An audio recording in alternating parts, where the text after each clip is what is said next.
ഈ സമരം പാലക്കാട് എങ്ങനെ ഉണ്ടായി? എന്തായാലും ഗുരുവായൂർ സത്യാഗ്രഹത്തിന് ശേഷം ഉണ്ടായതല്ലാന്ന് ഇപ്പോൾ നമുക്ക് മനസ്സിലായി. പക്ഷെ ഇതെങ്ങനെ ഉണ്ടായെന്നൊരു ചോദ്യമുണ്ട്. ആ ചോദ്യത്തിന് ഉത്തരം നമുക്ക് ലഭിക്കുന്നത് വളരെ പിന്നോട്ട് പോകാം. ആ പിന്നോട്ട് പോക്കെന്ന് പറയുന്നത് ഇവിടെ മിഷണറിമാരുടെ വരവ് മുതൽ വിദ്യാഭ്യാസ രംഗത്തുണ്ടാകുന്ന ഒരു മാറ്റത്തെ തുടർന്നാണ് ഇതെല്ലാം സംഭവിക്കുന്നുള്ളതാണ്. അത് തിരുവിതാംകൂറിലെ മാറ്റമായാലും കൊച്ചിയിലാണെങ്കിലും ഈ പറയുന്ന നമ്മുടെ മലബാറിലാണെങ്കിലും വിദ്യാഭ്യാസ രംഗത്തേക്ക് ഈ പിന്നോക്ക വിഭാഗത്തിൽപ്പെട്ട ആളുകൾക്ക് പ്രവേശനം ലഭിക്കുകയും അങ്ങനെ പ്രവേശനം ലഭിച്ച ആളുകൾ വിദ്യാഭ്യാസത്തോട് വലിയ തോതിലുള്ള ഒരു ആഗ്രഹം ഉണ്ടാകുകയും ഇപ്പോൾ OVG നോവൽ തന്നെ പറയുന്നൊരു കാര്യമുണ്ട്. ഈ ചന്ദ്രൻ സ്കൂളിൽ പോകുന്നില്ല, പക്ഷെ ചന്ദ്രനോട് പറയുന്നത് നീ സ്കൂളിൽ പോകുന്നില്ല എന്ന് വെച്ചാൽ നീ പേടിക്കേണ്ട, നിനക്ക് ട്യൂഷൻ മാഷുണ്ട്, എല്ലാം ഇവിടെ വന്നിരുന്ന് പഠിപ്പിക്കുന്നുണ്ട് തന്നെ. അങ്ങനെ പഠിപ്പിക്കുന്ന സംഭവങ്ങൾ. അപ്പോൾ വിദ്യാഭ്യാസ രംഗത്ത് അവർണർ ദളിതർ കാണിച്ച വലിയൊരു ആവേശമാണ് തിരുവിതാംകൂറിലും അതിനുശേഷം ഇവിടെ കൊച്ചിയിലും മലബാറിലും എല്ലാം സാമൂഹ്യ പരിഷ്കരണത്തിൻ്റെ അടിത്തറയായി പ്രവർത്തിച്ച ഔപചാരിക വിദ്യാഭ്യാസമാണ്. ഉദാഹരണത്തിന് SNDP യോഗം പ്രവർത്തനം ആരംഭിച്ച് 1903 പ്രവർത്തനം ആരംഭിച്ച് 10 വർഷം കഴിയുമ്പോഴേക്കും അവിടുത്തെ വിദ്യാഭ്യാസത്തിൻ്റെ ഡാറ്റ തന്നെ മൊത്തം മാറിപ്പോകുന്നുണ്ട്. 156% വളർച്ച. ഈഴവ സമുദായത്തിൽ വിദ്യാഭ്യാസത്തിൻ്റെ തോത് വർദ്ധിക്കുകയാണ്. ആ സമയത്ത് നമ്പൂതിരി സമുദായം 15% പിന്നോട്ട് പോവുകയാണ്. അന്ന് ദളിതരുടെ ഏറ്റവും പിന്നോക്കം നിൽക്കുന്ന സമുദായം എന്ന് പറയുന്ന പറയ സമുദായം. അത് അവരെ ആണ് ആദ്യഘട്ടത്തിൽ തന്നെ സംഘടിതമാകുന്ന ഒരു സമുദായമാണ് പറയ സമുദായം. പുലയർക്കൊപ്പം തന്നെ ഈ സാധുജന പരിപാലന സംഘം അയ്യങ്കാളി ആരംഭിക്കുന്ന സമയത്ത് തന്നെ സാംബവരുടെ സഭ ആരംഭിക്കുന്നുണ്ട്. അവരുടെ നേതാക്കൾ അതിനു വേണ്ടി പരിശ്രമിക്കുന്നുണ്ട്. ഓരോ പ്രദേശത്തും ഒരു ഏകാധ്യാപക വിദ്യാലയങ്ങൾ ആരംഭിക്കുന്നുണ്ട്. അങ്ങനെ പിന്നീട് 10 വർഷം കഴിയുമ്പോഴേക്കും അന്നത്തെ സെൻസസ് രേഖകൾ പരിശോധിച്ചാൽ നമുക്ക് മനസ്സിലാവുന്ന കാര്യം ഏകദേശം ദളിതരിലെ ഏറ്റവും കൂടുതൽ വിദ്യാഭ്യാസ രംഗത്ത് അവരുടെ വളർച്ചയുടെ ശതമാനം വർദ്ധിപ്പിക്കുന്നത് ഈ പറയുന്ന പറയ കമ്മ്യൂണിറ്റിയിലാണ്. അതിന് കാരണം അവർ നടത്തിയ ഈ ഏകാധ്യാപക വിദ്യാലയങ്ങളാണ്, അവരുടെ സമുദായ പ്രവർത്തനങ്ങളാണ് എന്ന് നമ്മൾ മനസ്സിലാക്കണം. അപ്പോൾ ഇവിടെയും വിദ്യാഭ്യാസം നേടിയ ആളുകളാണ് ഇതിനുവേണ്ടി പരിശ്രമിക്കുന്നത്. നമ്മുടെ തലമുറകളിൽ OVG ഇത് കഥയാണെന്നൊക്കെ പറയുമ്പോഴും അതിൽ ഒരു കഥാപാത്രമുണ്ട്, ഗോപാലൻ എന്ന് പറയുന്നൊരു കഥാപാത്രമുണ്ട്. അദ്ദേഹം ഇവിടെ നിന്ന് പോവുകയാണ്, ബ്രിട്ടനിലേക്ക് പോവുകയാണ്. അവിടെ പോകുന്നു, എൻജിനീയർ ആകുന്നു, അതിനുശേഷം അങ്ങോട്ട് തിരിച്ചു വരുന്നില്ല. അത് യഥാർത്ഥത്തിൽ അങ്ങനെ ഒരു കഥാപാത്രം ഉണ്ട്, അങ്ങനെ ഒരു വ്യക്തി ഉണ്ട്. അദ്ദേഹത്തിൻ്റെ പേര് കൃഷ്ണൻ എന്നായിരുന്നു. അത് EK ചാമിയുടെ സഹോദരന്മാർ. ഒരാൾ കൃഷ്ണനാണ്, അദ്ദേഹം പോകുന്നുണ്ട്, പിന്നീട് അദ്ദേഹം തിരിച്ചു വരുന്നില്ല. അദ്ദേഹം അവിടെ ആ കൃഷ്ണൻ ഈഴവ സമുദായത്തിൽ നിന്ന് വിദേശത്ത് നിന്ന് ഇംഗ്ലണ്ടിൽ നിന്ന് BA ബിരുദം സ്വന്തമാക്കിയ ആദ്യ വ്യക്തിയായിരുന്നു അദ്ദേഹം. പിന്നെ ഒരു സഹോദരനുണ്ട് കേശവൻ, അദ്ദേഹം ഇസ്ലാം മതം സ്വീകരിക്കുന്നുണ്ട്. അങ്ങനെയൊക്കെയുള്ള കഥകൾ. അപ്പോൾ വലിയ വിദ്യാഭ്യാസത്തിൻ്റെ ഒരു കാര്യം നമുക്ക് ഇവിടെ കാണാൻ സാധിക്കും. ആ വിദ്യാഭ്യാസമാണ് ഇവരെ പോരാളികളാക്കി മാറ്റുന്നത് എന്നൊരു യാഥാർത്ഥ്യമുണ്ട്. ഇപ്പോൾ ഉദാഹരണത്തിന് ക്ഷേത്രപ്രവേശനവാദം ഈ പറയുന്ന വൈക്കം സത്യാഗ്രഹമൊക്കെ തുടങ്ങി വെച്ച ആൾ TK മാധവനാണ്. TK മാധവൻ്റെ കാര്യം പറയുമ്പോൾ നമുക്ക് ക്ലിയർ ആവും. TK മാധവൻ ചെറിയ കുട്ടിയായിരിക്കുമ്പോൾ ആശാൻ പള്ളിക്കൂടത്തിൽ പോയി പഠിക്കുകയാണ്. ആശാൻ പള്ളിക്കൂടത്തിൽ പോയി പഠിക്കുമ്പോൾ നമ്മളെ പോലെയല്ല മാധവൻ ചിന്തിക്കുന്നത്. ഈ വിവേചനം പല രീതിയിൽ വരും. ഉപദ്രവിക്കുമ്പോൾ പോലും എന്നെ ഒരാൾ മാറ്റി നിർത്തി, എല്ലാവരെയും ഒരാൾ ഉപദ്രവിക്കുന്ന എന്നെ ഉപദ്രവത്തിൽ നിന്ന് മാറ്റി നിർത്തിയാൽ എനിക്കതൊരു വിവേചനമായി ഫീൽ ചെയ്യും. വിശ്വസിക്കാൻ പറ്റും. TK മാധവൻ വേദനയോടുകൂടെ പറയുന്ന കാര്യം, എൻ്റെ ആശാൻ എല്ലാവരെയും വടിയെടുത്ത് തൊട്ടടിക്കുന്നു, എന്നെ മാത്രം തൊട്ടടിക്കുന്നില്ല. എൻ്റെ അടിക്കുന്ന സമയം ആശാൻ വടി കൊണ്ട് എറിഞ്ഞാണ് അടിക്കുന്നത്. ഇതൊരു വിവേചനമാണ്. ബാക്കി എല്ലാവരും തൊട്ടടിക്കുന്നു. അങ്ങനെ ഈ നായരായിട്ടുള്ള നരേന്ദ്ര ആശാൻ്റെ അടുത്തുള്ള പഠനം അവസാനം TK മാധവൻ നിർത്താൻ തീരുമാനിക്കുന്ന സമയത്ത് ഇദ്ദേഹം അന്ന് ഓല എന്ന് പറയുന്ന സംഭവമുണ്ടല്ലോ, ഓല മിനുക്കിയെടുക്കുക എന്ന് പറയുന്നത് വളരെ ചിലവുള്ളൊരു കാര്യമാണ്. ഈ ഓല മിനുക്കിയെടുത്ത ഓലയിൽ എഴുത്ത് ആശാൻ എഴുതി കൊടുക്കും. ഓല കുട്ടി വാങ്ങിക്കൊടുക്കണം, കുട്ടിയുടെ മാതാപിതാക്കൾ വാങ്ങിക്കൊടുക്കണം. അതിൽ ആശാൻ എഴുത്തെഴുതി കുട്ടിക്ക് കൊടുക്കും. അപ്പോൾ ഈ അടിയുടെ പ്രശ്നങ്ങൾ ആശാൻ്റെ പള്ളിക്കൂടത്തിൽ നേരിടുന്ന വിവേചനം, ഈ വിവേചനത്തിനൊടുവിൽ മാധവൻ ഒരു ദിവസം അധ്യാപകരോട് കലഹിച്ച് ഇറങ്ങിപ്പോരാണ്. അധ്യാപകനോട് കലഹിച്ച് ഈ ഓല എടുത്ത് എറിഞ്ഞു കൊടുത്തിട്ട് മാഷിനോട് പറയുന്ന കാര്യം, ഈ ഓലയിലെ എഴുത്ത് ആശാൻ്റെ എഴുത്ത് ആശാനെടുത്തോ, എൻ്റെ ഓല ഇങ്ങ് തിരിച്ചതാ. ആശാൻ്റെ എഴുത്ത് ആശാനെടുത്തോ, എൻ്റെ ഓല ഇങ്ങ് തിരിച്ചതാന്ന് പറഞ്ഞാണ് പുള്ളി ഇറങ്ങിപ്പോരുന്നത്. അങ്ങനെ ക്രിസ്ത്യാനിയെ മറ്റൊരാശാൻ്റെ പള്ളിക്കൂടത്തിൽ പോയി ചേരും. ആ പള്ളിക്കൂടത്തിൽ ചേരുമ്പോഴും പുള്ളിക്കാരന് അവിടെ തൊട്ടടി കിട്ടുന്നില്ല, എറിഞ്ഞടി തന്നെയാണ്. അപ്പോൾ മതം മാറിയിട്ടും രക്ഷയില്ലെന്ന് അന്ന് ആൾക്ക് മനസ്സിലായി. അപ്പോൾ ക്രിസ്ത്യാനിയുടെ അടുത്തും രക്ഷയില്ല. പിന്നീട് ഇവരുടെ കുടുംബം വക, ആലമൂട്ടിൽ കുടുംബത്തിൽ അംഗമാണ് അദ്ദേഹം. അപ്പോൾ ആലമൂട്ടിൽ കുടുംബ വക ഉള്ള ഒരു അവർ തയ്യാറാക്കിയ ഒരു അനൗപചാരികമായ പാഠശാലയിൽ അദ്ദേഹം പഠിക്കാൻ തുടങ്ങുന്നു. ആ പാഠശാലയിൽ പഠിക്കുന്ന സമയത്ത് ഇംഗ്ലീഷ് പഠിപ്പിക്കാൻ വന്ന ഒരു നായർ സമുദായത്തിൽപ്പെട്ട ഒരു അധ്യാപകനുണ്ട്. അദ്ദേഹം ഒരു വക്കീലായിരുന്നു. ആ അധ്യാപകനാണ് ആദ്യമായി ഞങ്ങൾ ഒരുമിച്ച് ബെഞ്ചിലിരുത്തി പഠിപ്പിക്കുന്നത് എന്ന് ടി.കെ. മാധവൻ വളരെ ആവേശത്തോടെ പറയുന്നുണ്ട്. അങ്ങനെ ആ വിദ്യാലയത്തിൽ പുള്ളിക്കാരൻ 3 വർഷം 3ാം ഫോറത്തിൽ ആദ്യത്തെ വർഷം പാസ്സായി. അടുത്തുനിന്ന് സ്കൂളിൽ ഈഴവർക്ക് പ്രവേശനമുള്ള സ്കൂളില്ലാത്ത കാരണം വീണ്ടും 2 വർഷം അവിടെ വീണ്ടും 3ാം ഫോറത്തിൽ തന്നെ പഠിച്ച് 2 വർഷം ജയിച്ചു. ഇങ്ങനെയൊക്കെയാണ് കഥ. അപ്പോൾ 4ാം ഫോറത്തിൽ മറ്റൊരു സ്കൂളിലേക്ക് കുറേ കാലം കഴിഞ്ഞപ്പോൾ അദ്ദേഹം പോയി. ആ 4ാം ഫോറത്തിൽ മറ്റൊരു സ്കൂളിൽ പോയി പഠിക്കുന്ന സമയത്താണ് അദ്ദേഹത്തിന് തോന്നുന്നത്, ചെറിയ കുട്ടിയാണല്ലോ, അദ്ദേഹത്തിന് തോന്നുന്നത്, ഒരു കൗമാരക്കാരൻ, അദ്ദേഹത്തിന് തോന്നുന്നത് ഹരിപ്പാടൊരു സ്കൂളുണ്ട്, അവിടെ എൻ്റെ ജൂനിയേഴ്സായിട്ടുള്ള ഈഴവ കുട്ടികൾക്ക് അവിടെ ജോലി വാങ്ങിക്കൊടുക്കണം, അല്ല അവിടെ പ്രവേശനം വാങ്ങിക്കൊടുക്കണം, അഡ്മിഷൻ വാങ്ങിക്കൊടുക്കണം. അതിന് സീനിയറായിട്ടുള്ള ഇദ്ദേഹം രംഗത്തിറങ്ങുന്നു. അദ്ദേഹം പോയി പ്രിൻസിപ്പാളിനെ കാണുന്നു, സംസാരിക്കുന്നു. അദ്ദേഹം പറയുന്നു നടക്കില്ല, ഇവിടെ ഈഴവരെ പ്രവേശിപ്പിക്കില്ല എന്ന് പറയുന്നു, ഹരിപ്പാട് സ്കൂളിൽ പ്രവേശനമില്ല എന്ന് പറയുന്നു. ഇദ്ദേഹം ഒരു രാജകുടുംബാംഗം ഉദ്യോഗസ്ഥനുണ്ട്, അദ്ദേഹത്തിനൊക്കെ പോയി കണ്ട് ഈ 2 ഈഴവ വിദ്യാർത്ഥികളുടെ ബാലന്മാരുടെ പ്രവേശനം ഒരു സീനിയർ വിദ്യാർത്ഥി എന്ന നിലയ്ക്ക് ഉറപ്പുവരുത്തുന്നു. അങ്ങനെ അവർക്ക് അഡ്മിഷൻ കിട്ടുന്നു. അതിനെ തുടർന്ന് അവിടെ വലിയ ലഹള ഉണ്ടാകുന്നു. അങ്ങനെയാണ് ഹരിപ്പാട് നടന്ന നായർ ഈഴവ ലഹള. ഇതിന് കാരണക്കാരൻ ഈ വിദ്യാഭ്യാസം നേടിയൊരു കുട്ടിയാണ്. ഇവൻ തുടങ്ങി വെച്ച അടിയാണിത്. പിന്നീട് ടി.കെ. മാധവൻ്റെ നിവേദനം എഴുത്ത് മറ്റെല്ലാ കാര്യങ്ങളെന്ന് വെച്ച് കഴിഞ്ഞാൽ ഈ ലഹളയിൽ വീട് നഷ്ടപ്പെട്ട ഈഴവർക്കൊക്കെ സഹായം വാങ്ങിച്ചു കൊടുക്കാനുള്ള എഴുത്തായിട്ടാണ് പിന്നെ കുറേ കാലം പുള്ളി നടക്കുന്നത്. ഒരു വിദ്യാർത്ഥിയായിരിക്കുള്ള അവസ്ഥയാണത്. അപ്പോൾ വിദ്യാഭ്യാസവുമായി ബന്ധപ്പെട്ട സംഘർഷങ്ങൾ, നമ്മുടെ ഉരുട്ടമ്പലം സ്കൂൾ കത്തിച്ച കഥ, അയ്യങ്കാളിയുടെ കഥ നമുക്കറിയാം. വിദ്യാഭ്യാസം നേടാനുള്ള വലിയ ത്വരയും അതിലൂടെ അതിനുവേണ്ടി നടക്കുന്ന പോരാട്ടങ്ങൾ, ലഹളകൾ, കലാപങ്ങൾ, ഇതാണ് നമ്മൾ ഈ പറയുന്ന 20ാം നൂറ്റാണ്ടിൻ്റെ ആരംഭത്തിൽ കേരളത്തിൽ കാണുന്നത്. അതുകൊണ്ടാണ് നമ്മുടെ പി. ഭാസ്കരൻ ഉണ്ണി കേരളത്തിൻ്റെ ചരിത്രം എഴുതുന്ന സമയത്ത് ഈ കേരളം 20ാം നൂറ്റാണ്ടിൻ്റെ ആരംഭത്തിൽ എന്ന് പറയുന്ന പുസ്തകത്തിൽ അദ്ദേഹം ഒരു അധ്യായത്തിൻ്റെ പേര് കൊടുക്കുന്നത് ലഹളയെ നീ തന്നെ പരിഷ്കർത്താവ് എന്ന വാക്കാണ്. അത് ആശാൻ്റെ വാക്കാണ്. ആ വാക്കാണ് ലഹളയെ നീ തന്നെ പരിഷ്കർത്താവ്. ലഹളയാണ് പരിഷ്കരിക്കുന്നത്. 19ൽ ഭൂതപാണ്ടിയിൽ അടി നടക്കുന്നു തേര് വലിക്കാൻ വേണ്ടി. അതിനുശേഷം പിന്നീട് നമ്മൾ കാണുന്നത് 20ലൊക്കെ ചെറിയ ചെറിയ ഈഴവരുടെ സഭകൾ ആരംഭിക്കുന്നു. അത് നമുക്ക് 20ലൊക്കെ കാണാം. 23 ആകുമ്പോഴാണ് 23ൽ സംഭവിക്കുന്നൊരു കാര്യം എന്ന് പറഞ്ഞു കഴിഞ്ഞാൽ മഹാകലാപകാരികളും കുൽസിത പ്രവൃത്തികളുടെ ആശാന്മാരുമായ സഹോദരൻ അയ്യപ്പനും ടി.കെ. മാധവനും ഒക്കെ ഇവിടെ വന്ന് എന്താ പറയുക, ഞാൻ ഈ കുൽസിത പ്രവൃത്തി എന്ന് പറയുന്നത് രവീന്ദ്രൻ പറയുന്ന പോലെ അല്ല കേട്ടോ, ഇൻവെർട്ടർ കോമയില്ല, നിങ്ങളത് മനസ്സിലാക്കണം. അപ്പോൾ അവർ ഇവിടെ വരികയും ഈഴവ സമുദായത്തിൻ്റെ മീറ്റിങ്ങുകൾ സംസാരിക്കുകയും ഒരു ഈഴവ മഹാസഭ കൂടുന്നുണ്ട്. 23 സഭ കൂടുന്നു, ഇവർ പ്രസംഗിക്കുന്നു, പോകുന്നു. 24 അടി നടക്കുന്നു കൽപ്പത്തിയിൽ. ഇതാണ് സംഭവം. 24 കൽപ്പത്തിയിൽ അടി നടക്കുന്നു. കൽപ്പത്തിയിൽ അടി നടക്കണം. കൽപ്പത്തിയിൽ അടിയുണ്ടാക്കിയ ആളുകൾ നിസ്സാരക്കാരല്ല എന്നുള്ളതാണ്. അവിടെയാണ് നമ്മൾ ഈ വർഗപരമായ വിശകലനം കേരളത്തിൻ്റെ സാമൂഹ്യ ചരിത്രത്തിലേക്ക് വരുമ്പോൾ മറ്റൊരു പ്രതിസന്ധി അനുഭവിക്കുന്നത്. നിങ്ങൾക്ക് എല്ലാവർക്കും അറിയാലോ, ഞാൻ ഏത് പക്ഷത്ത് നിൽക്കുന്ന ആളാണെന്ന് നിങ്ങൾക്കറിയാം. പക്ഷേ ഞാൻ സ്വയം വിമർശനം എന്ന നിലയിൽ ഈ പറയുന്ന രീതിയിലുള്ള ചരിത്രത്തെ, ഒരു പാർട്ടി ചരിത്രം എന്ന നിലയ്ക്ക് സമീപിക്കുമ്പോൾ ഒരു പ്രശ്നം അതിൻ്റെ അഭിമുഖീകരിക്കുന്നത് കൂടെ വ്യക്തമാക്കുകയാണ്. അതിൻ്റെ ഒരു പ്രശ്നം എന്ന് പറയുന്നത്, ഈ മാറ്റങ്ങൾ മുഴുവൻ നടത്തിയ ആളുകളെ നമ്മൾ നോക്കുമ്പോൾ, ഈ കൽപ്പാത്തിയിൽ അടി നടത്തിയ ആളുകളുടെ ഫാമിലി ഹിസ്റ്ററി പരിശോധിച്ച് നോക്കുമ്പോൾ ഇവരെല്ലാം കൊടി കെട്ടിയ തറവാട്ടുകാരാണ്. എന്താ ഈ കൊടി കെട്ടിയ തറവാട്? അതിനെപ്പറ്റി ലജികൃഷ്ണൻ പറയുന്നുണ്ട് കേട്ടോ. അദ്ദേഹം പറയുന്ന കാര്യം, 1 കോടി രൂപയോളം സമ്പാദ്യം ഉണ്ടാകുമ്പോൾ, 1 കോടി രൂപ സമ്പാദ്യം അവരുടെ സ്വത്തായിട്ടുണ്ടാകുമ്പോൾ ആ തറവാട്ടുകാർ അവരുടെ വീടിൻ്റെ മുമ്പിൽ ഉള്ള മരത്തിലൊക്കെ ഒരു കൊടി കെട്ടും. അതായത് ഞങ്ങൾ ഇത്രയും സമ്പന്നരായി. ഒന്ന് ബാങ്കിൽ കൊണ്ടുവരുന്ന പതിവൊന്നുമില്ലല്ലോ.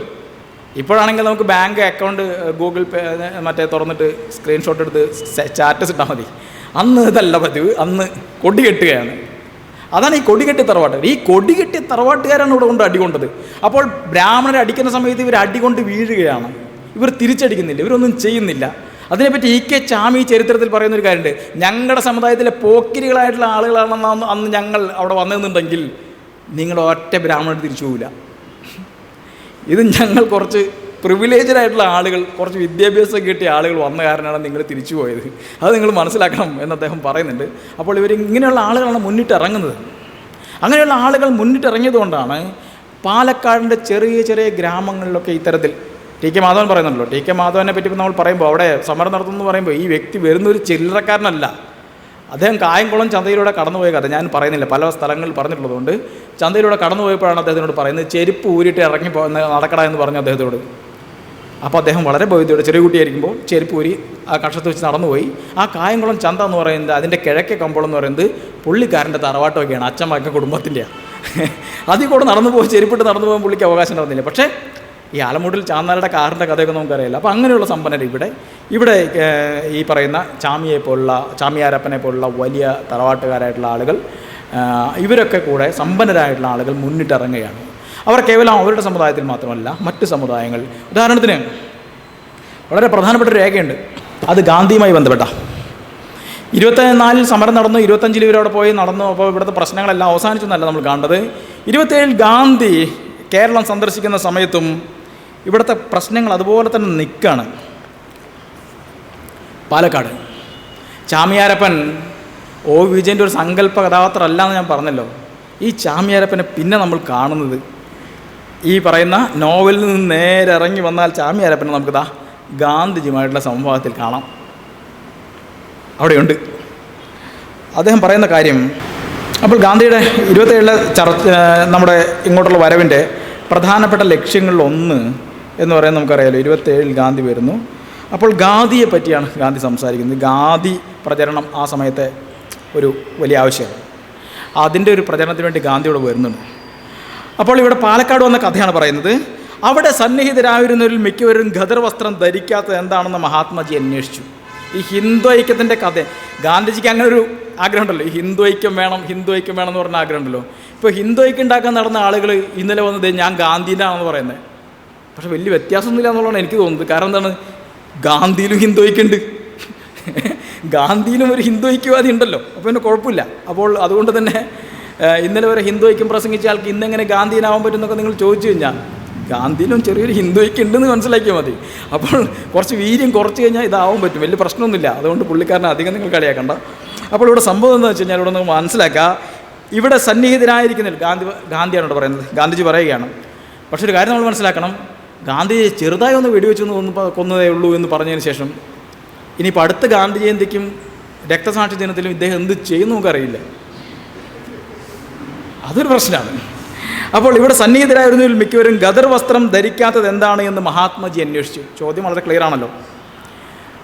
നാരായണഗുരു വൈക്കത്ത് ചെല്ലുന്ന സമയത്ത് ഈ സത്യാഗ്രഹാശ്രമത്തിൽ മുഴുവൻ ആളുകളും ഖദർധാരികളാണ്. അപ്പോൾ നാരായണഗുരുവിന് ഒരു ഹാരമണിയിക്കും, അതും ഖദർ. അപ്പോൾ നാരായണഗുരുവിനോട് ചോദിക്കുന്നുണ്ട്, ഹാരം എടുത്ത് മണപ്പിച്ച് നോക്കി, ഖദറിൻ്റെ മണാണ് വരുന്നത്, ഖദറാണ് സംഭവം എന്ന് മനസ്സിലായപ്പോൾ നാരായണഗുരു ചോദിക്കുന്നുണ്ട്, നിങ്ങൾ തിന്നുന്നതും ഖദറാണോന്ന്. സത്യാഗ്രഹികളോട് ഗുരു ചോദിക്കുന്നതാണ്, നിങ്ങൾ തിന്നുന്നതും ഖദറാണോന്ന്. അതാണ് തിരുവിതാംകൂറിലെ അവസ്ഥ. പക്ഷേ പാലക്കാട് വന്നപ്പോൾ കളി മാറി. പാലക്കാട് വന്നപ്പോൾ ഇവിടെ സന്നിഹിതരായിരിക്കുന്നവരിൽ മിക്കവരും ഖദർ വസ്ത്രം ധരിക്കാത്തത് എന്താണെന്ന് മഹാത്മാജി അന്വേഷിച്ചു. ഈഴവരുടെ സാമുദായികമായ അസമത്വത്തിന് പരിഹാരം നേടാൻ പരിശ്രമിക്കുന്നത് ഈഴവരുടെ സാമുദായികമായ അസമത്വത്തിന് പരിഹാരം നേടാൻ പരിശ്രമിക്കുന്നത് ഗവൺമെൻറ് മാത്രമാണെന്നും ഖാദി ധനശേഖരണത്തിന് പണം കൊടുക്കരുതെന്ന് ഈയിടെ ഗവൺമെൻറ് ഉത്തരവായിട്ടുണ്ടെന്നും അതിനാൽ ഗവൺമെൻറ്റിൻ്റെ ഇഷ്ടത്തിന് വിപരീതമായ ഖാദി വിഷയത്തിൽ ശ്രമിക്കുന്നതിന് സമുദായാംഗങ്ങൾക്ക് വളരെ മടിയുണ്ടെന്നും മിസ്റ്റർ ചാമിയാരപ്പൻ പ്രസ്താവിച്ചു. കാര്യം എന്താണെന്ന് വെച്ച് കഴിഞ്ഞാൽ, മിസ്റ്റർ ഗാന്ധി, അതായത് ഇവിടെ തിരുവിതാംകൂറിലെ അവസ്ഥയല്ല, കൊച്ചിയിലെ അവസ്ഥയല്ല, ഇവിടെ മലബാറാണ്. ഇവിടെ നേരിട്ട് ബ്രിട്ടീഷുകാർ ഭരിക്കുകയാണ്. ഇവിടെ സവർണർ ഒരു പക്ഷത്താണ്, മറുപക്ഷത്താണ് അവർണരും ദളിതരും നിൽക്കുന്നത്. അവിടെ അവരുടെ ഒപ്പാണ് ഗവൺമെൻറ്. അപ്പോൾ ഗവൺമെൻറ് ഈ സത്യത്തിൽ ബ്രിട്ടീഷ് ഗവൺമെൻറ് ഞങ്ങൾക്ക് അനുകൂലമാണ്. സവർണർക്ക് വേണ്ടി ഈ ബ്രിട്ടീഷ് ഗവൺമെൻറ്റിനെ വെറുപ്പിക്കാൻ ഞങ്ങൾ താല്പര്യമില്ല എന്നാണ് ചുരുക്കി പറയുന്നത്. അപ്പോൾ ബ്രിട്ടീഷ് ഗവൺമെൻറ്റാണ് ഞങ്ങളെ സഹായിക്കുന്നത് എന്ന് ഇവർ കൃത്യമായി പറയുകയാണ്. ഇതാണ് ചാമിയാരപ്പൻ്റെ മറുപടി. ഈ പ്രസ്താവന മഹാത്മാജിക്ക് മനസ്സിൽ നല്ലപോലെ സ്പർശിച്ചു. അദ്ദേഹത്തിൻ്റെ മറുപടി പ്രത്യക്ഷപ്പെടുത്തി. അദ്ദേഹം പറഞ്ഞു, അയിത്തോച്ചാടനത്തിന് ഞാൻ എൻ്റെ സർവ്വശക്തിയും ഉപയോഗിക്കാൻ തീർച്ചപ്പെടുത്തിയിരിക്കുകയാണ്. ഗാന്ധിക്ക് മനസ്സിലായി എന്ത്, അയിത്ത പ്രശ്നം തീർക്കാതെ ഈ ബ്രിട്ടീഷ് വിരുദ്ധ പോരാട്ടത്തിൽ അവർണ സമുദായത്തിൻ്റെ പിന്തുണ ലഭിക്കില്ല. ദളിതരുടെ പിന്തുണ ലഭിക്കില്ല, ആദിവാസികളുടെ പിന്തുണ ലഭിക്കില്ല, ചുരുക്കി പറഞ്ഞാൽ ബഹുഭൂരിപക്ഷം ഇന്ത്യക്കാരുടെയും പിന്തുണ ലഭിക്കില്ല, മുസ്ലിങ്ങളുടെ പിന്തുണ ലഭിക്കില്ല. അപ്പോൾ ഇങ്ങനെയാണ് കോൺഗ്രസ് ആശയപരമായി ഈ പറയുന്ന ഇതിലേക്ക് വരാൻ നിർബന്ധിതമാകുന്നത് എന്ന് മനസ്സിലാക്കുകയും, പിന്നെ ഗാന്ധി ഒരു ഓഫറും കൂടെ വയ്ക്കുന്നുണ്ടല്ലോ. കുംഭകോണം മഠത്തിലെ ശങ്കരാചാര്യ സ്വാമികളുമായി ഞാൻ ഉടനെ ഒരു അഭിമുഖ സംഭാഷണം നടത്തുന്നുണ്ട്. അയിത്തോച്ചാടന വിഷയത്തിൽ സ്വാമിയുടെ അഭിപ്രായം എൻ്റെ അഭിപ്രായത്തോട് തുല്യമാക്കുന്നതിന് ഞാൻ പരിശ്രമിക്കുന്നതാണ് എന്നൊക്കെ പറയുന്നുണ്ട് ഇദ്ദേഹം. അതുപോലെ തന്നെ മതം മാറ്റം ആ വിഷയത്തിലൊരു ചർച്ചയാണ്. അപ്പോൾ ഇ കെ ചാമി മതം മാറുന്നില്ല, ടി കെ ചാമി അദ്ദേഹമാണ് മതം മാറുന്നത്. ആ മതം മാറുന്ന ചാമി, അതായത് മുത്തച്ഛൻ, യോജൻ്റെ മുത്തച്ഛൻ, അദ്ദേഹമായിരിക്കണം ഇതിൽ പറയുന്ന കാര്യം. അതിൽ ഇനീഷിൽ സൂചിപ്പിക്കുന്നില്ല. ഇനിയിപ്പോൾ ഗാന്ധിയുടെ കംപ്ലീറ്റ് വർക്ക്സ് ഇംഗ്ലീഷിലെടുത്ത് അതിൻ്റെ 100 വോളിയുണ്ട്, അതെടുത്ത് പരിശോധിച്ചാൽ നമുക്ക് അതിൽ എന്തെങ്കിലും പറയുന്നുണ്ടോ, കറക്റ്റ് പറയുന്നുണ്ടോ എന്ന് അറിയുള്ളൂ. നോക്കണം, പിന്നീട് നോക്കാം. വളരെ പെട്ടെന്നായതുകൊണ്ട് നോക്കാൻ പറ്റില്ല. അപ്പോൾ മലയാളം ട്രാൻസ്ലേഷൻ വെച്ചിട്ടാണ് ഞാനിപ്പോൾ സംസാരിക്കുന്നത്. മതം മാറ്റം ഒരു വലിയ വിഷയമാണ്. അപ്പോൾ ഈ വിഷയത്തിൽ കേവലം അങ്ങ് മതം മാറുക എന്നുള്ളതല്ല, ഈ വിഷയത്തിൽ ഈഴവ സമുദായത്തിനകത്ത് ദളിത് സമുദായത്തിനൊക്കെ വലിയ സംവാദങ്ങൾ നടക്കുന്നുണ്ടെന്നുള്ളതാണ്. അതല്ലാതെ ഏതെങ്കിലും ഒരു ജനറൽ സെക്രട്ടറി ഒരു സ്ഥലത്തിരുന്ന് പ്രഖ്യാപിക്കും, ബാക്കി എല്ലാവരും അനുസരിക്കും, ഒരാൾ പോപ്പാണ്, ഞാനാണ് സമുദായത്തിൻ്റെ പോപ്പ് എന്ന് പറയും, ബാക്കി സമുദായങ്ങളെല്ലാവരും അനുസരിക്കും. അങ്ങനത്തെ പരിപാടിയൊന്നും വന്നില്ല. അന്ന് വലിയ ഡിസ്കഷനാണ്, ചർച്ചയാണ്. അപ്പോൾ ചാമിയാർ പറയുന്ന കാര്യം എന്ന് പറയുന്നത്, എല്ലാ മതങ്ങളും തുല്യമാകയാൽ സ്വാതന്ത്ര്യ സംരക്ഷണാർത്ഥം ഈഴവർ ക്രിസ്തുമതം സ്വീകരിക്കുന്നതിൽ എന്താണ് അബദ്ധമെന്ന് മിസ്റ്റർ ഗോപാലൻ ചോദിക്കുന്നു. സ്വാതന്ത്ര്യ സംരക്ഷണത്തിന് വേണ്ടി മാത്രം ഹിന്ദുമതം ഉപേക്ഷിക്കുന്നത് ശരിയല്ലെന്നും ഹിന്ദുമതത്വങ്ങൾ ശരിയായി ധരിച്ചിട്ടുള്ളവർ ഉയർന്ന ജാതിക്കാരെന്ന് അഭിമാനിക്കുന്നവരുടെ മർദ്ദനം ഭയന്ന് മതം മാറാൻ ഒരിക്കലും ശ്രമിക്കുന്നതല്ലെന്നും അദ്ദേഹം മറുപടി പറഞ്ഞു. അതായത് ഹിന്ദുമതത്വങ്ങൾ ശരിയായി ധരിച്ചിട്ടുണ്ടെങ്കിൽ നിങ്ങളെ സവർണർ അടിച്ചാലും മതം മാറില്ല എന്നുള്ളതാണ് ഗാന്ധിയുടെ തിയറി. പക്ഷെ അടി കൊണ്ടവരൊക്കെ മതം മാറി എന്നുള്ളതാണ് യാഥാർത്ഥ്യം. കുറച്ച് പേര് മാത്രമേ മാറാതിരുന്നുള്ളൂ. അപ്പോൾ അതിനൊരു കാരണമുണ്ട്. ഈഴവരിൽ വളരെ ചുരുക്കം പേർ മാത്രമേ മതപരിവർത്തനം ആഗ്രഹിക്കുന്നവരായുള്ളൂ എന്നും അതിൻ്റെ കാരണം മിക്ക ഈഴവരുടെയും വസ്തുക്കളുടെ ജന്മാവകാശം ഉയർന്ന ജാതിക്കാർക്കായതിനാലാണെന്നും അതിനാൽ അവർ ഈഴവർ ഒരു സാമുദായിക സമരത്തിന് അശക്തരാണെന്നും ചാമിയാരപ്പൻ അഭിപ്രായപ്പെട്ടു. ചാമിയാരപ്പൻ പറയുന്ന കാര്യം, സത്യത്തിൽ ഞങ്ങളൊക്കെ ഏതെങ്കിലും ജന്മിമാരുടെ കീഴിലാണല്ലോ ഭൂരിപക്ഷം ഈഴവരും ജീവിക്കുന്നത്. അതുകൊണ്ട് മതം മാറി വേറെ മതത്തിലേക്ക് പോയവർ ജന്മിയായിട്ട് പ്രശ്നം ഉണ്ടാവും. ജന്മിമാർ ഇവരെ വേണമെങ്കിൽ കുടിയിറക്കം നടത്താൻ മറ്റു കാര്യങ്ങളൊക്കെ ചെയ്യാം. ആ ഒരു പ്രശ്നം ഞങ്ങൾക്ക് ഉള്ളതുകൊണ്ടാണ്, അല്ലെങ്കിൽ ഞങ്ങളെല്ലാവരും പോയെന്നുള്ളതാണ് പുള്ളിക്കാരൻ ഗാന്ധിയോട് തന്നെ നേരിട്ട് പറയുന്ന കാര്യം. മതം മാറുന്ന ആളുകളോട്, ഇങ്ങനെ ക്ഷേത്രപ്രവേശനത്തിൻ്റെ പേരിൽ മതം മാറുന്ന ആളുകളോട്, അവർ മതം മാറിയതിന് ശേഷം പിറ്റേ തവണ അവിടെ പോയിന്ന് ഈ കൽപ്പാത്തി തേര് കാണുകയാണല്ലോ. അപ്പോൾ ഇതിലൂടെ നിങ്ങൾ എന്താണ് തെളിയിക്കുന്നതെന്നൊരു ചോദ്യം സമുദായത്തിൻ്റെ അകത്തുനിന്ന് വരുന്നുണ്ട് ഇവരുടെ. അവർ ചോദിക്കുന്ന കാര്യം, നിങ്ങൾ മതം മാറിയ ശേഷം കൽപ്പാത്തി തെരുവിൽ പോയി നിന്ന് നിങ്ങൾ തേര് വരുന്നത് കണ്ടാൽ, തേരിൽ പങ്കെടുത്താൽ, നിങ്ങളിപ്പോൾ ചേർന്ന മതത്തിൽപ്പെട്ടവർക്ക് അവിടെ പോയി നിന്ന് തേര് കാണാനുള്ള അവകാശമുണ്ട് എന്ന് മാത്രമല്ലേ തെളിയിക്കുന്നുള്ളൂ. അതല്ലാതെ ഈഴവർക്ക് അവിടെ പോയി നിന്ന് കാണാൻ അവകാശമുണ്ടെന്ന് തെളിയിക്കുന്നുണ്ടോ? ഇല്ല. ഈഴവർക്ക് അവകാശം ഉണ്ടെന്ന് നിങ്ങൾ തെളിയിക്കണമെങ്കിൽ, ഈഴവർക്ക് തുല്യാവകാശം ഉണ്ട് എന്ന് തെളിയിക്കണമെങ്കിൽ എന്തായാലും ഈഴവനായിട്ട് തന്നെ പോയി നിന്ന് കാണണം, അല്ല എങ്കിലേ അത് തെളിയുള്ളൂ എന്നുള്ളതാണ് അവരുടെ ഒരു അഭിപ്രായം. അപ്പോൾ വിശ്വാസത്തിൻ്റെ പ്രശ്നമല്ല, മറിച്ച് ഇതിനു വേണ്ടി പല വഴിയിലൂടെ ആളുകൾ പരിശ്രമിക്കുന്നുള്ളതാണ്. ഈ പറഞ്ഞ അഭിപ്രായത്തിൻ്റെ തന്നെ മറ്റൊരു രീതിയിൽ ഇതേ കാര്യം നമ്മുടെ സഹോദരൻ അയ്യപ്പനും പറയുന്നുണ്ട് എന്നുള്ളതാണ് ഈ വിഷയത്തിലൊരു കാര്യം. സഹോദരൻ പറയുന്ന വളരെ പ്രധാനപ്പെട്ട കാര്യം, നിങ്ങൾ ഗാന്ധിയുടെ വാക്ക് കേട്ട് ഇവിടെ സത്യാഗ്രഹത്തിന് പോയാൽ പട്ടരുടെ അടി, വൈക്കത്തടി കിട്ടുന്ന പോലെ നിങ്ങൾക്ക് അടികൊള്ളും. നിങ്ങളെ പട്ടരടിച്ചാൽ നിങ്ങൾക്ക് തിരിച്ചടിക്കാൻ ശേഷിയുള്ള കാലത്ത് മാത്രം നിങ്ങൾ അങ്ങോട്ട് പോയി അടി വാങ്ങുക, എന്നിട്ട് തിരിച്ചടിക്കുക, അല്ലെങ്കിൽ ഈ പണിക്ക് പോകരുത് എന്ന് സഹോദരൻ പറയുന്നുണ്ട്.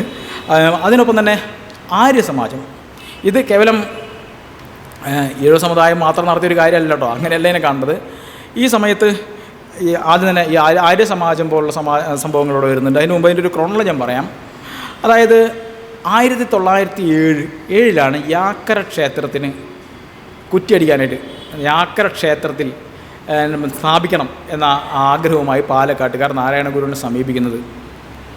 അതിനുശേഷം 1919 ഇവിടെ SNDP യോഗം തന്നെ SNDP യോഗം എന്ന പേരിൽ തന്നെ ഇവിടെ സംഘടന ആരംഭിക്കുന്നുണ്ട്. പിന്നീട് SNDP യോഗം അതിൻ്റെ ആർത്ഥത്തിൽ പിന്നീട് അവിടെ ആ പേരിൽ തന്നെ പ്രവർത്തനം തുടർന്നു എന്ന് എനിക്ക് സംശയമുണ്ട്. കാരണം എന്താണെന്ന് വെച്ച് കഴിഞ്ഞാൽ നമ്മുടെ ആലത്തൂർ R. കൃഷ്ണൻ, വീഴിമലയുടെ നായകൻ ആലത്തൂർ R. കൃഷ്ണൻ്റെ ജീവചരിത്രം പരിശോധിക്കുന്ന സമയത്ത് അതിൽ അദ്ദേഹം പറയുന്നുണ്ട് 43-ലൊക്കെയാണ് ഇവിടെ SNDP യോഗം വരുന്നതെന്ന് അദ്ദേഹം പറയുന്നുണ്ട്. അപ്പോൾ അതിൻ്റെ ഇടയിലുള്ള പ്രവർത്തനം നിന്ന് പോയിരിക്കണം. പക്ഷേ നമുക്ക് റെഫറൻസ് ഉണ്ട് 1919 SNDP യോഗം ഇവിടെ ശ്രീനാരായണ ധർമ്മപരിപാലന യോഗം എന്ന പേരിൽ പ്രവർത്തിക്കുന്നതായിട്ട് E.K. ചാമി എഴുതുന്നുണ്ട്. 21-ലാണ് നെന്മാറയിൽ ഒരടി നടക്കുന്നത്. അതും ക്ഷേത്രപ്രവേശനത്തിന് വേണ്ടിയിട്ടാണ്. അത് അവിടെയുള്ള ഈഴവ സമുദായത്തിലെ ആളുകൾ സംഘടിച്ച് ഒരു ക്ഷേത്രത്തിൽ പോവുകയും അവിടെ ആ ക്ഷേത്രത്തിൽ ഞങ്ങൾക്കൂടെ പ്രവേശനം വേണമെന്ന് പറയുകയും അങ്ങനെ ഒരു അടി ഉണ്ടാകുകയും ചെയ്യുന്ന കാര്യം 21 നടക്കുന്നുണ്ട്. അതിനുശേഷം 1923-ലാണ് 1000 പേരെ നോട്ടീസ് അടിച്ച് ക്ഷണിച്ചുകൊണ്ടാണ് അന്നത്തെ ഈഴവ സമ്മേളനം നടക്കുന്നത്. അതിനുശേഷം 24 അടി നടക്കുന്നു. പിന്നെ തുടർന്നുള്ള കലാപങ്ങൾ ഉണ്ടാകുന്നു. അങ്ങനെയുള്ള കാര്യങ്ങൾ പോകുന്നു. അപ്പോൾ ഇതിനിടയിൽ തന്നെ ആര്യ സമാജം ഇവിടെ വരുന്നുണ്ട്. ഹോം റൂൾ ലീഗുണ്ട്. അപ്പോൾ ബ്രഹ്മവിദ്യാസംഘത്തിൻ്റെ പ്രവർത്തനങ്ങളുണ്ട്. അതുപോലെ തന്നെ നമ്മുടെ ബ്രഹ്മാനന്ദ ശിവയോഗിയുടെ പ്രവർത്തനങ്ങളുണ്ട്, വാഗ്ഭടാനന്ദൻ്റെ പ്രവർത്തനങ്ങളുണ്ട്. അങ്ങനെ പല നിലകളിലുള്ള പ്രവർത്തനങ്ങൾ പാലക്കാട് നടക്കുന്നുണ്ട്.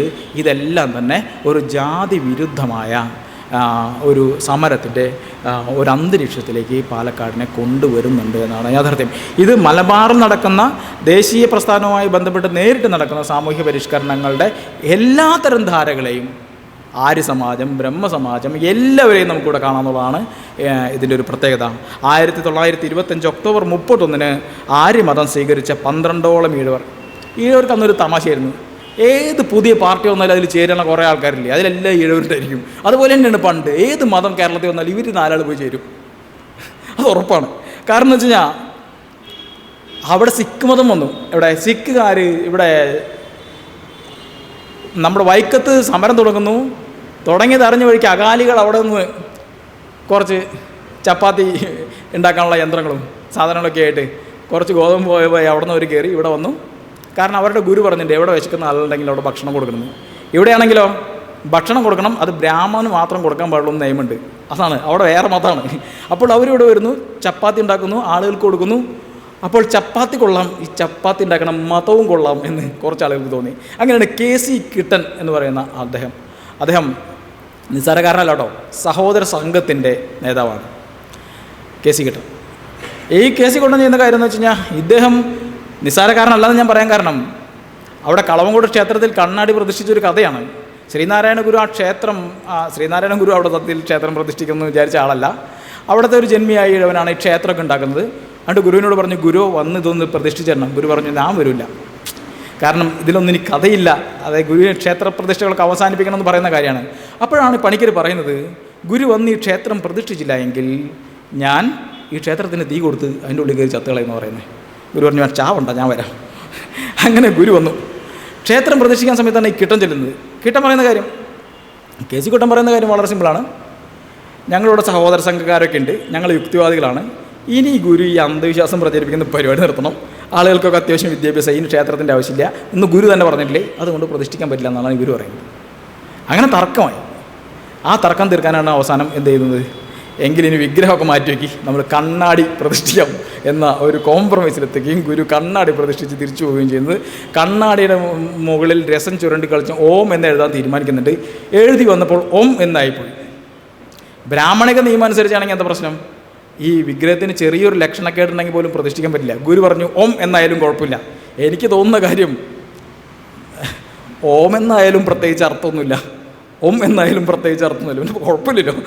ഇനിയിപ്പോൾ ഓം എന്നാണെങ്കിലും രണ്ടിനും വിശാലമായ അർത്ഥം ഉണ്ടെന്നുണ്ടെങ്കിൽ അങ്ങനെ വെച്ച് നിങ്ങൾക്ക് എടുക്കാം. പക്ഷേ എന്തായാലും ഓം എന്നെഴുതി പ്രതിഷ്ഠിച്ചു എന്നുള്ളതാണ് അവിടെ ആ കണ്ണാടിയാണ് പ്രതിഷ്ഠിക്കുന്നത്. അപ്പോൾ ഈ കിട്ടൻ്റെ ആളുകൾ എന്ത് ചെയ്യുന്നു, അവർ സിഖ് മതം കൊള്ളാമെന്ന് തീരുമാനിക്കുക മാത്രമല്ല, അവർ സിഖ് മതം സ്വീകരിച്ചു.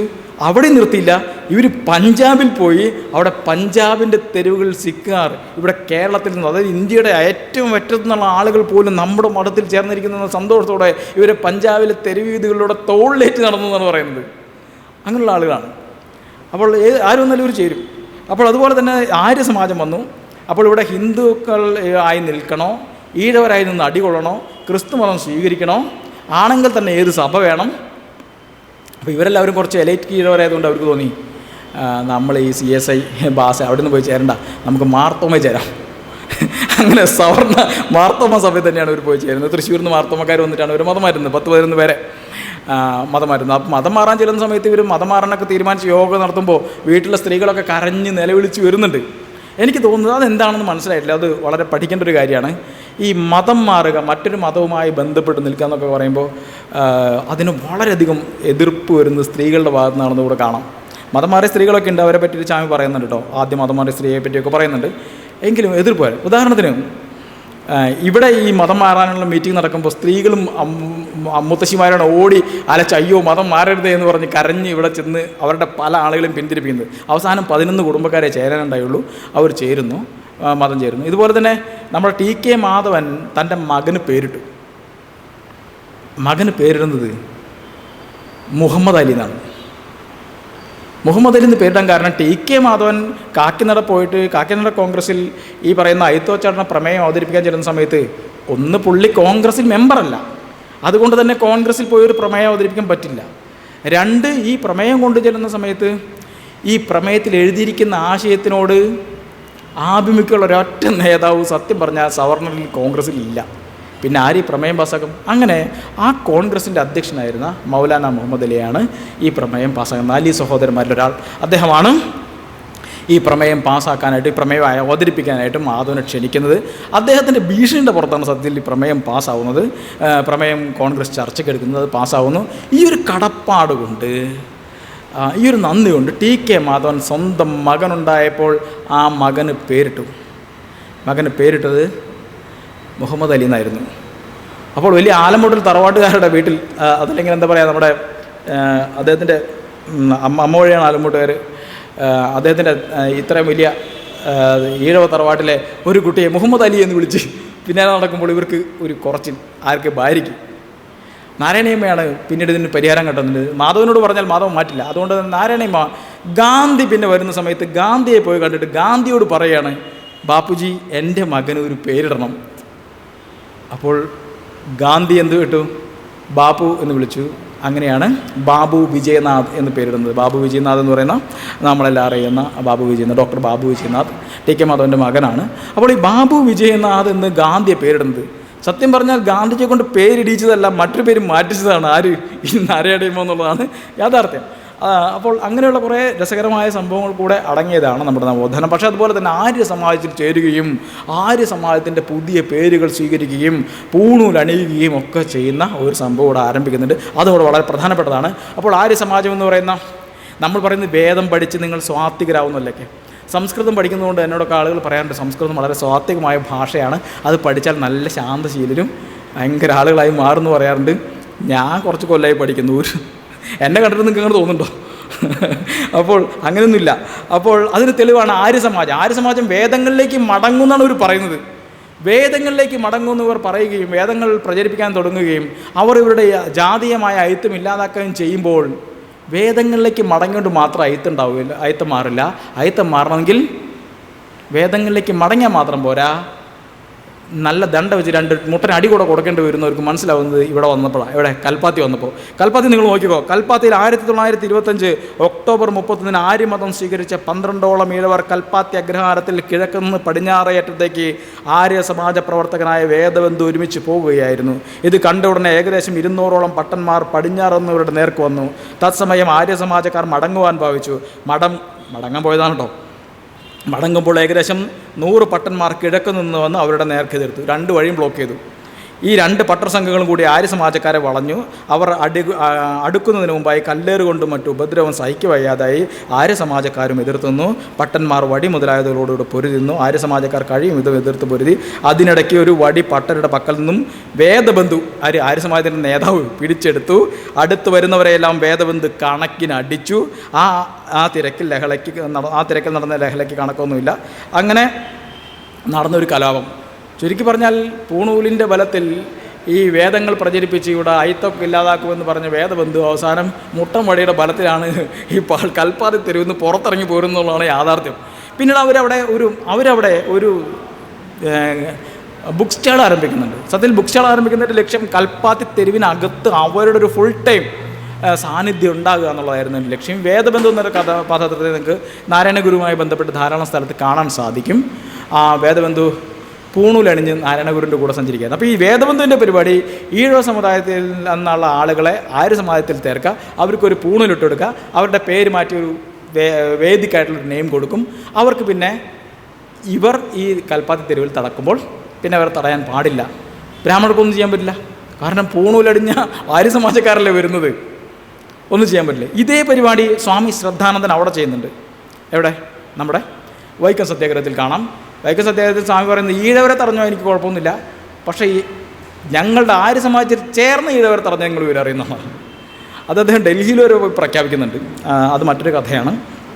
അപ്പോൾ ഈ വേദബന്ധു പൂണൂലടിഞ്ഞ് ഒരു ദിവസം ശ്രീനാരായണ ഗുരുവിൻ്റെ അടുത്ത് കൂടെ കാറിൽ സഞ്ചരിക്കുകയായിരുന്നു. അപ്പോൾ ഗുരു ചോദിച്ചു, ഇതെന്താ ഈ സംഭവം? പറഞ്ഞത് പൂണൂലാണ്. ഇത് എന്തിനാണ്? ഇത് ഓർമ്മയ്ക്കാണ്. എന്തിൻ്റെ ഓർമ്മയ്ക്ക്? നിത്യകർമ്മത്തിൻ്റെ ഓർമ്മയ്ക്ക്. നിത്യകർമ്മം എന്ന് പറഞ്ഞു കഴിഞ്ഞാൽ എല്ലാ ദിവസവും ചെയ്യേണ്ട കർമ്മം. അത് ബ്രാഹ്മണരെ സംബന്ധിച്ചിടത്തോളം എന്താണെന്ന് വെച്ചാൽ പ്രാതകാലത്തും മധ്യാഹ്നകാലത്തും അതുപോലെ തന്നെ സായങ്കാലത്തും 3 സന്ധ്യാവന്ദനങ്ങൾ ചെയ്യണം. വെള്ളമൊക്കെ കയ്യിലെടുത്ത് ഇങ്ങനെ സന്ധ്യാവന്ദനം ചെയ്യണം, മന്ത്രം ജപിക്കണം, ഗായത്രി മന്ത്രം ജപിക്കണം. ഇതാണ് പരിപാടി. ഈ സന്ധ്യാവന്ദനം 3 നേരവും ചെയ്യണമെന്ന് ഓർമ്മിപ്പിക്കാൻ വേണ്ടിയിട്ടാണ് പൂണൂലിടുന്നത്. അപ്പോൾ ഗുരു ചോദിച്ചു, ഇതിട്ടാൽ ഓർമ്മ കാണുമോ? അല്ല, എപ്പോഴും ഓർമ്മ കാണില്ല, ഇടയ്ക്കൊക്കെ മറന്നു പോകും. എങ്കിൽ പിന്നെ ഊരിക്കളഞ്ഞുകൂടെ? ഇതിട്ടാലും ഓർമ്മയൊന്നും ഉണ്ടാവില്ല, മറന്നു പോകും. എങ്കിൽ പിന്നെ ഊരിക്കളഞ്ഞുകൂടെ എന്ന് ചോദിക്കുന്നുണ്ട്. അങ്ങനെ നാരായണ ഗുരു ഈ ഈഴവരെ പൂണൂലണിയിക്കാൻ വന്ന വേദബന്ധുവിനോട് ചോദിക്കുന്ന ചോദ്യം ആ പൂണൂലൂരി കളഞ്ഞുകൂടെ എന്നാണ് എന്ന് വളരെ പ്രധാനപ്പെട്ടൊരു കാര്യമാണ്. ഇപ്പോൾ പൂണൂലണിഞ്ഞ് എന്താ പറയുക, ഞങ്ങളുടെ ഈഴവരെ ചോന്മാരെന്ന് പറയും. അപ്പോൾ ചോനാണോ നമ്പൂതിരിയാണോ എന്നറിയാതെ നടക്കുന്ന ഒരുപാട് ചോമ്പൂരിമാർ പുതിയതായിട്ട് ഈഴവ സമുദായത്തിൽ പൂണൂലൊക്കെ ഇട്ട് നടന്നുകൊണ്ടിരിക്കുന്നുണ്ട്. അവരോട് പറയേണ്ട കാര്യം ശ്രീനാരായണ ഗുരു പറഞ്ഞത് ഈ സാധനം ഊരിക്കളഞ്ഞുകൂടെയെന്നാണ്. അപ്പോഴാണ് നമ്മുടെ മനോജ് കേജീൻ്റെ മുത്തച്ഛനായ ഗോപാലൻ തന്ത്രികൾ പൂണൂലിട്ട് ശ്രീനാരായണ ഗുരുവിൻ്റെ മുമ്പിലൂടെ നടക്കുന്നത്. നമ്മുടെ തന്ത്രികൾ അങ്ങോട്ട് നടക്കും ഇങ്ങോട്ട് നടക്കും. അവസാനം നാരായണ ഗുരു വിളിച്ചു ചോദിച്ചു, ഇത് ഊരിക്കളഞ്ഞൂടെ? ഇതിലാകെ താക്കോൽ കെട്ടാൻ കൊള്ളാമെന്നാണ് ഗുരു പറഞ്ഞത്, അല്ലാതെ തൊട്ട് വേറെ പ്രത്യേകിച്ച് ഉപകാരമൊന്നുമില്ല എന്ന് പറഞ്ഞ കഥകളൊക്കെ ഉണ്ട്. അപ്പോൾ ഞാൻ പറയുന്നത്, ഇത്തരത്തിൽ ആര്യ സമാജത്തെ കാണാം, ബ്രഹ്മസമാജത്തെ കാണാം, നമുക്ക് ഇവിടുത്തെ ആനന്ദമതക്കാരെ കാണാം, നമുക്ക് വാഗ്ഭടാനന്ദനെ, ഈ ക്ഷേത്രവും ഒന്നും വേണ്ട എന്ന് പറയുന്ന വാഗ്ഭടാനന്ദൻ്റെ പോലുള്ള വലിയ ആളുകളെ നമുക്കിവിടെ കാണാം. അങ്ങനെ നിരവധിയായിട്ടുള്ള ഒരു കലുഷിതമായ, അതേസമയം ആത്മാന്വേഷണത്തിൻ്റെ ഭാഗമായിട്ടില്ല, മറിച്ച് ലൗകികമായ ഒരു സ്വാതന്ത്ര്യത്തിന് വേണ്ടി, മനുഷ്യരുടെ എല്ലാവരുടെയും പ്രാഥമികമായ ഒരവകാശമായ ഈ സഞ്ചാര സ്വാതന്ത്ര്യത്തിന് വേണ്ടി, മനുഷ്യന് സഞ്ചരിക്കാനുള്ള അവകാശത്തിന് വേണ്ടി, ആ സഞ്ചരിക്കാനുള്ള അവകാശം പ്രാഥമികമായ അവകാശമാണെന്ന് പറയുമ്പോൾ അതിനർത്ഥം ചെറിയ അവകാശമാണെന്നല്ല. താരതമ്യം ചെറിയൊരു അവകാശത്തിന് വേണ്ടിയാണ് ഈ സമരം നടക്കുന്നതല്ല. പ്രാഥമികമായ എന്ന് പറഞ്ഞാൽ ഒഴിച്ചുകൂടാനാവാത്ത എന്നർത്ഥം, മാറ്റിവയ്ക്കാൻ സാധിക്കാത്ത, ഒഴിച്ചുകൂടാനാകാത്ത ഒരവകാശത്തിന് വേണ്ടിയാണ് ഇവിടെ സമരം നടക്കുന്നത്. ആ സമരത്തിൻ്റെ മറ്റ് രേഖകളിലേക്ക് പോകാൻ സമയക്കുറവ് മൂലം ഇപ്പോൾ നമുക്ക് സാധ്യമല്ല. നാം മനസ്സിലാക്കേണ്ട കാര്യം, അംബേദ്കർ ഈ വിഷയത്തെപ്പറ്റി വളരെ വിശദമായി തന്നെ കേരളത്തിൽ നടക്കുന്ന ക്ഷേത്രപ്രവേശനവുമായി ബന്ധപ്പെട്ട സമരങ്ങളെപ്പറ്റി അംബേദ്കർ പറയുന്നുണ്ട്. അതിനെ കൂടെ ഈ പ്രസംഗത്തിൽ സൂചിപ്പിക്കണമെന്ന് കരുതിക്കൊണ്ടാണ് ഞാൻ വന്നത്. കോൺഗ്രസും ഗാന്ധിയും അസ്പൃശ്യർക്ക് വേണ്ടി എന്താണ് ചെയ്തത് എന്ന് അംബേദ്കർ ചോദിക്കുന്നുണ്ട്. അദ്ദേഹം ഗുരുവായൂർ ക്ഷേത്ര പ്രവേശനവുമായി ബന്ധപ്പെട്ട സമരത്തെപ്പറ്റി വളരെ ദീർഘമായി തന്നെ സംസാരിക്കുന്നുണ്ട്. അതെല്ലാം കൂടെ വെച്ചുകൊണ്ട് ദേശീയ തലത്തിൽ ഈ ഒരു ദേശീയ ധാരയിലേക്ക് ക്ഷേത്രപ്രവേശനം ഒരു വിഷയമായി കോൺഗ്രസ് കൊണ്ടുവരുന്നതിൻ്റെ ഒരു നാഷണൽ പൊളിറ്റിക്സ് കൂടെ ചർച്ച ചെയ്യണമെന്നാണ് വിചാരിച്ചത്. കേരളം എന്ന് പറയുന്ന ഈ പ്രദേശം സത്യത്തിൽ ഈ നാഷണൽ മൂവ്മെൻറ്റുമായി അല്ലെങ്കിൽ പറയുന്ന ദേശീയ ധാരയുമായി അങ്ങനെ ചേർന്ന് നിൽക്കുന്ന ഒരു പ്രദേശമല്ല. അന്നൊന്നും നമുക്കറിയാമല്ലോ, ഇന്ത്യ മുഴുവൻ അടിയന്തരാവസ്ഥയ്ക്കെതിരെ വോട്ട് ചെയ്താൽ കേരളം പോയിട്ട് എന്ത് ചെയ്യും? അടിയന്തരാവസ്ഥയ്ക്ക് അനുകൂലമായിട്ട് വോട്ട് ചെയ്യും. BJP പല സ്ഥലങ്ങളിൽ നിന്നും അവരുടെ സീറ്റൊക്കെ കുറഞ്ഞ സമയത്ത് നമ്മളെന്ത് ചെയ്തു? തൃശ്ശൂർ ഒരാളെ ജയിപ്പിച്ചു കൊടുത്തു.